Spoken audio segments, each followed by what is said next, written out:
Welcome all of you in SST College of Arts and Commerce. This is SST Edupedia.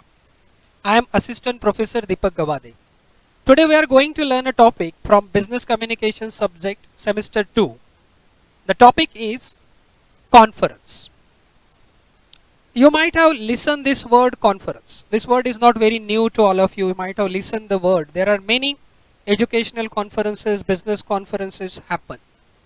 So today we will discuss the meaning of conference, then we will try to understand what are the different types of conferences, how to organize a conference, then what are the advantages and disadvantages of conferences. So we are going to learn in this video about conference.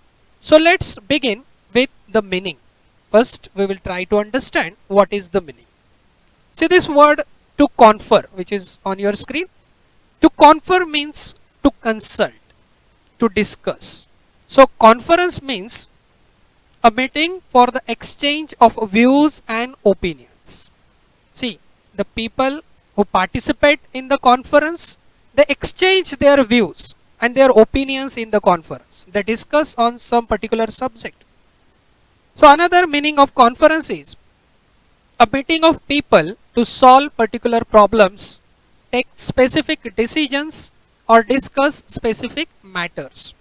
So in conference particular problem is discussed and the participants and the expert, they try to sort out that problem.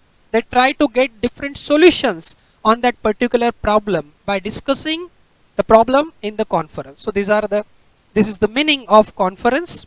Now let's see what are the different types of conferences. The very first type is symposium. These type of conferences are casual gatherings, and certain topics are discussed in these symposiums. The another type that is called as seminar. You might have listened this word many times, or you might have attended seminars also. So seminars are educational in nature.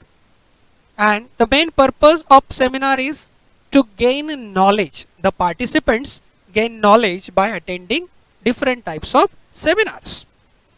Then third type is workshops. So from its name itself, what it tells to us, workshop means to get hands-on experience. Participants are given hands-on experience by demonstration. They learn something. These types of conferences are used to give particular training to the participants. The next type is round table conference. Now from its name itself, what do we come to know that this type of conferences are held on a round table, means participants can see each other face to face and there is a limited number of participants. In this type of conference, discussion on certain topic with limited participants are held. So that's why this type is called as round table conference. Now the next type is public conferences. See, what are public conferences? Public conference means open platform for like-minded people for meeting. Now what is like-minded? Like-minded means the people who are having similar thinking. The people who are having similar thinking, they come together and they discuss on a particular issue or particular topic. That's why these conferences are called as public conferences. These conferences are sponsored by government, sometimes sponsored by government, or sometimes these are sponsored by some organization. So these are some types of conferences. Now suppose if anybody wants to organize a conference, then what we have to do? So let's try to understand how we can organize a conference.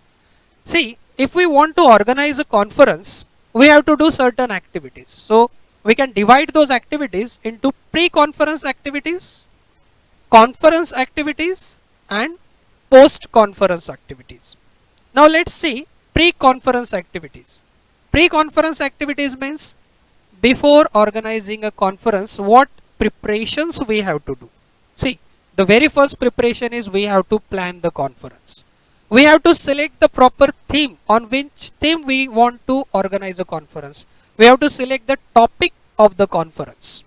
Then we have to decide the date, on what date we want to organize the conference. Then proper venue according to the number of participants we have to decide. Then time. So these arrangements are necessary.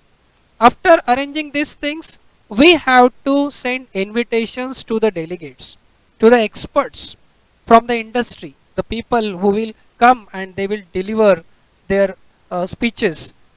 They will address the gathering of the people. So we invite the delegates. Then the next step is registration of participants. See, for conference we have to invite different participants. Nowadays we can invite the participants online also. Means online registration form is given to the participants. They can fill the form online and they can do the registration for the conference. So registration is also important. And then if suppose in some type of conferences some abstract and research papers are requested, so submission of abstract and research papers are there. After that we have to send confirmation letters to the participants that your participation is confirmed and you are invited to attend the conference. And then we have to do other arrangements. So what is there in other arrangements? See, what type of stationery is required for the conference, then catering arrangements, sound system arrangements, and other whatever arrangements are required we have to do before organizing a conference. So these are pre-conference activities. Now on the day of the conference, what we are supposed to do? These activities are called as conference activities. The very first session on the day of conference is inaugural session. Now this is the inauguration of the conference. In this session we have to introduce the delegates who are going to address that conference. We have to give their introduction as well as we have to welcome them, felicitate them. So after inauguration the technical sessions start. There may be 2-3 technical sessions. It depends what type of conference it is, whether it is a 1-day conference, whether it is 2-day conference. So depending on that the number of technical session may increase or reduce. So after that technical sessions will start, and already you have sent the list of technical sessions, the schedule of the sessions. So after technical sessions comes the last part of the conference, that is valedictory session. Valedictory session is the ending session in which we give vote of thanks to all the delegates as well as the certificates are distributed to the participants. So these are the activities which one has to do on the day of conference. So after successfully completing the conference, again some activities are there, and those activities are called as post-conference activities. Now what are the post-conference activities? See, on the day of conference and the valedictory session, participants are given feedback forms. So analysis of feedback forms. See, what participants were thinking about the conference, that is very important to organize the next conference.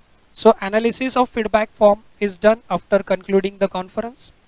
Then send out the thanks letters to the delegates and deliberations on the outcome of conference. So whether the purpose of organizing the conference was fruitful or not, whether it was achieved or not, it was the thinking was done on it. So deliberations on the outcome of the conference is done. So in a way, in this way one can organize a conference. So you come to know that how we can organize a conference: pre-conference activities, conference activities, and post-conference activities. Now there are different methods of organizing a conference. So what are the contemporary methods of conference? See, we use technology to organize a conference. So there are two methods: teleconference and video conference. Now teleconference means on telephone we connect with many people. At a time we connect with 4, 5 or number of people and we discuss particular topic. So that is called as teleconference. And video conference means we can see face to face the person we can see his face, his body, we can observe the body language. So video conferences are the latest technology which is used by many organization. Many webinars are done by using this method. So video conference is one of the method of organizing a conference. Now we will see what are the advantages of organizing conference. The very first advantage is exchange of ideas and opinions. See, when people come together, they discuss on particular topic or issues, so they exchange their ideas and opinions. So this is very first advantage of conference. Then conference is having some motivational value. When delegates deliver the speeches, they try to motivate the participants. So participants get motivated by listening them. That's why conference are having motivational value. Different angles to one problem. See, when many people come together and they discuss one issue, one problem, so everybody thinks differently. So everybody thinks in a different way. So one problem is seen from different angles from the participants as well as delegates, and this is the advantage of conference.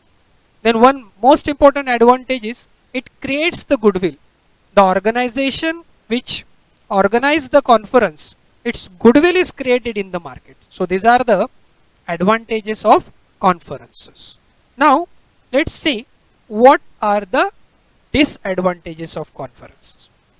The very first disadvantage is uninterested participants. See, if participants doesn't take the conference seriously, then there is no use of joining, attending the conference. So there is a problem that some participants may not take it seriously. So the purpose of the conference will not be fruitful or will not be achieved. Then problem of dominance. There is a problem that some delegates or some people may dominate the entire conference. Then less authority to conferences as compared to meetings. In meetings, the problems are discussed, the decisions are taken, resolutions are passed. But in conferences, decisions are not passed. In conferences, only recommendations are given, only suggestions are given, but it is on the participants whether to accept those suggestions or not. So there is a disadvantage of conference. And one problem is that problem of leadership. If it is not properly handled, if the leadership is poor, weak leadership, then the conference may be not properly organized. So these are the disadvantages of conference. So in today's lecture, we come to know about the meaning of conference. Then we have seen types of conferences, then how to organize a conference. Then we discussed about advantages of conference and disadvantages of conference. So thank you all of you for watching this video.